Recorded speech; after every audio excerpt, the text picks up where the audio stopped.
懂吗？我明白了，奶奶。奶奶，还有你，我怎么了？你怎么了？我这把老骨头啊，早晚要被你活活的气死。你以为媳妇儿回来你就没事儿了？那公司里的事情你就不管了？哎呀，奶奶，我不是一直在管吗？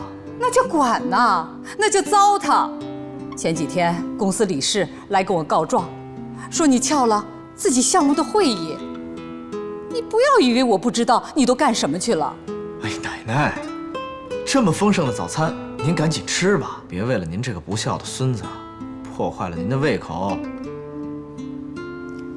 锦溪啊，以后如果再有人在我面前告西城的状，那就不是西城的问题了，那就是你的问题了，你知道吗？我明白了，奶奶。吃饭吧。奶奶，我顾西城犯的错，我自己承担，跟锦溪没有关系。我不吃了，上班去了。你这孩子，我没有说你什么呀。走，锦溪。这孩子脾气是越来越大了，我都说不得了。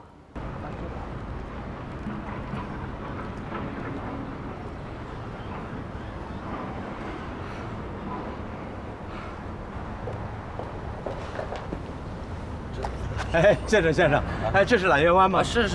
哎，不是，他怎么在这儿？我现在样子已经改变了，他应该认不出我。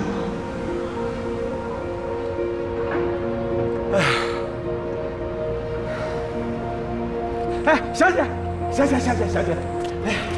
姐，这是揽月湾吧？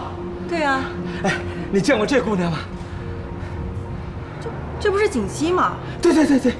那请问您是？啊，哎，这是我女儿，我是她爸爸呀。哦，原来是伯父啊。啊，你找他呀？对，你能告诉我她住几楼啊？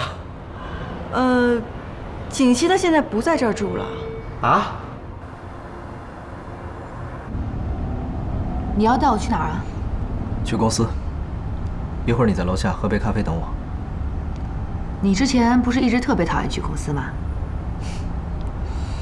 那是以前，但是现在有些事情需要我去解决一下。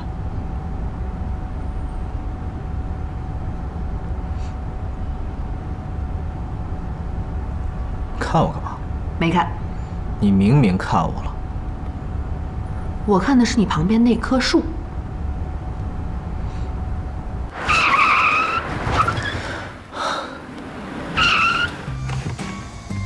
你干嘛呀？你不是要看树吗？我让你好好看。